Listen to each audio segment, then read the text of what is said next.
Okay, class, we're going to continue on here on page 227, and we've got another problem. And as it says at the end here, well, at the top, towards the end of the first problem, where it says the Gossamer Condor was traveling or the airspeed was at 11 miles per hour. That was based on the information that they had calculated. That was different.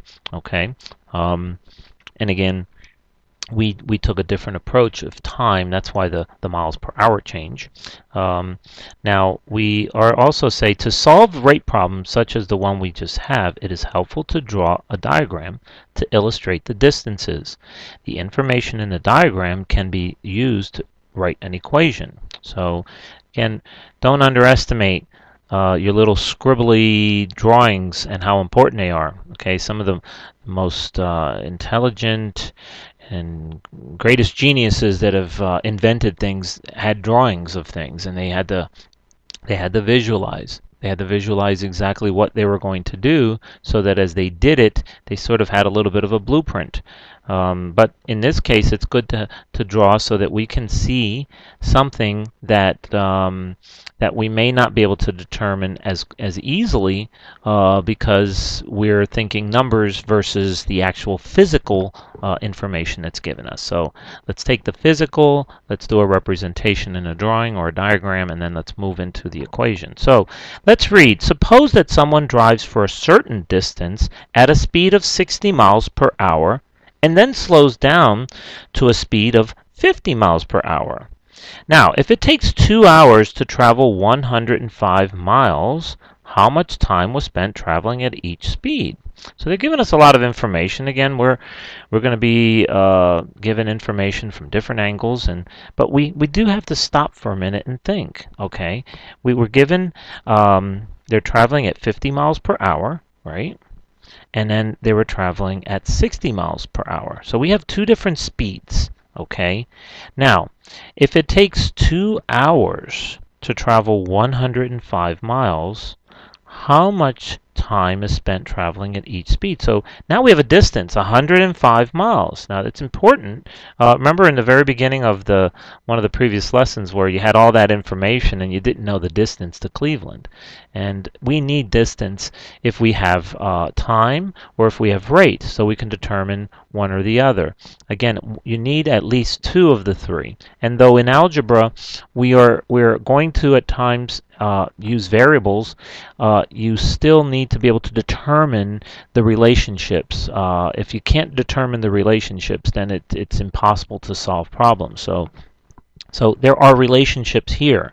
We have a driver that's driving for a certain speed at 60 miles per hour, then slows down, and is continuing at 50 miles per hour. So we can see, let's say, like a straight line of, well, the person was going 60, right? 60. And then he was going 50. Okay, we know that there's something going on here. And let's just go ahead and start drawing a line here, my perfectly wonderfully straight line. And sorry, I keep running out of a pen tab here, board. I have a pen tablet.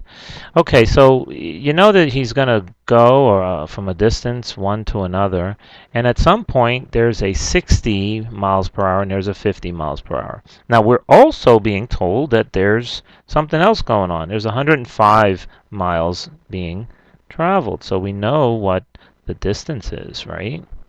And we're being asked at the very end, how much time was spent traveling at each speed? So we know that there's a time issue. What we have to understand are the rates, okay? And let's just say this is R and this is R. But we can't just say that these two R's are going to be added or together without really understanding a little more of how it relates to this 105. So we have some R's, we have some D, we need some T, right? Or we need the T. And we need to actually know the couple of T's, actually, in this case, because we want to know how much time was spent traveling at each speed, not just the whole time. So, let's just, oh, actually, and we do know T. It's a 2-hour trip, okay? But we don't know each time.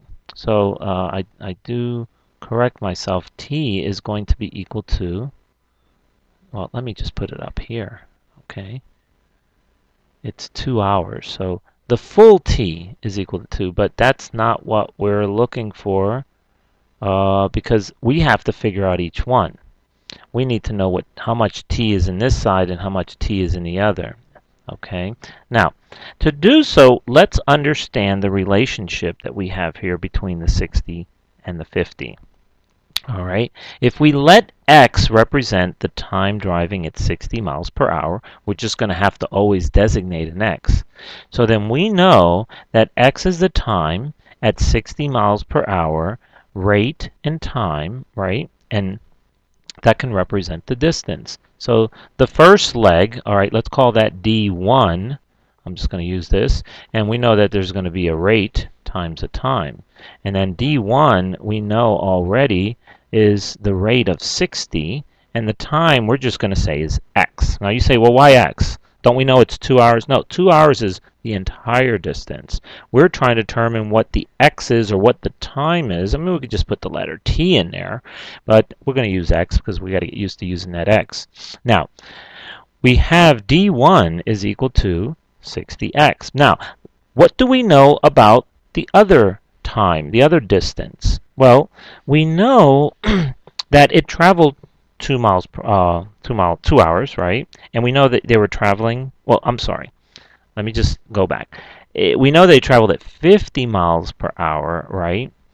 And the only thing that we know is that the time, the total time was 2. And we know that if we take away the time, let's go here and let me draw a little illustration. You kind of need a little illustration. This is the time, right? Let's just use this as 2 hours. And if this time is x, right, and let's just put an arbitrary line here. If this is traveling at at x miles per hour, or for x hours, excuse me, it's traveling x hours. What is this? Well, this is going to be 2 minus x, wouldn't it? Because this is what's left over. This is the full 2. And if we subtract x from 2, this is what's left over. So let's say this went for 1. Okay, let's say x is equal to 1. Well, that means 2 minus 1 is equal to 1. That means they're both 1. But let's say this was only a half, right? So if this is a half, then we now have 2 minus 1/2, which means this is 1.5, right? So this would have been half, and this would have been 1.5. Okay? Sometimes with math, you have to stop and do a little work on the side just so you can figure out a component. And the structure in this particular equation is very important to understand that we have information. We just need to be very creative and look at this from many angles. And in this case, we have to say, if we know that x is the time of the total 2 hours, right? Then the other time, it can be represented by simply subtracting x from 2. Okay, so we can now say that, again, d2, which is the second distance, is equal to rt. Then we can say that d2 is equal to 50 miles per hour. We know that it's 50, and that the time is going to be 2 hours, which is the total, minus whatever it took to travel the first distance. Okay, so there we have so far. We're creating some structure here. Now I'm going to pause here for a minute so I can clean up my board on the side, and then we're going to continue to the right, okay? Okay, so now we're going to, I cleaned up the right side of the board here. We're going to now take a look at what this means in terms of this problem. And if we can create a formula, now let's go ahead and put in our values, our d values, and we can say that the time x, right, and we don't really know what this distance is. I'm just going to put the line here. We don't have to look at this t equals 2 anymore, and we're going to say that it's 50 times 2 minus x. Okay, so we now have what appears to be an equation, at least in visual form. Well, what's the equation? Well, I know that when I add 60x to this 50 times 2 minus x in parentheses, it's going to be equal to 105. Okay? So why don't we go ahead and do that? And we have 60x minus 50 times 2 minus x, okay? Oh, I'm sorry, did I say minus? It should be plus. And this is going to be equal to 105. So we're just adding. Now, how do I know this? I mean, this is measured in distances, and it's measured in miles, okay? But I know that distance is equal to rate times time, and this is the rate side. And I know that if I took this rate and I added it to this rate, I would be able to cover the same distance. So that's what we're saying here. We're saying that 60x, the rate, and 50, this rate plus this rate, or this rate times time, plus this rate times time is equal to 105. So let's go ahead and do our math, and we're going to see that when we multiply here, we're going to end up with, let's say, 60x plus, we're going to do our distributive. They kind of jump straight into the math. I like to just make sure you understand why they got what they got. So we're going to do an extra line's worth of work. And I'm sorry, that should be 50x. That's a 50. So now we have 60x minus 50x is going to give me 10x plus 100, and that's going to be equal to 105. Now, we're just going to subtract 100 from each side, and that's going to give us 10x is equal to 5. And if we divide each side by 10, as we've been told, x is equal to 1/2, 0.5. So, we've been able to solve this for x. Now, what was x again? Well, x was supposed to be the time, excuse me, that it traveled at 60 miles per hour, right?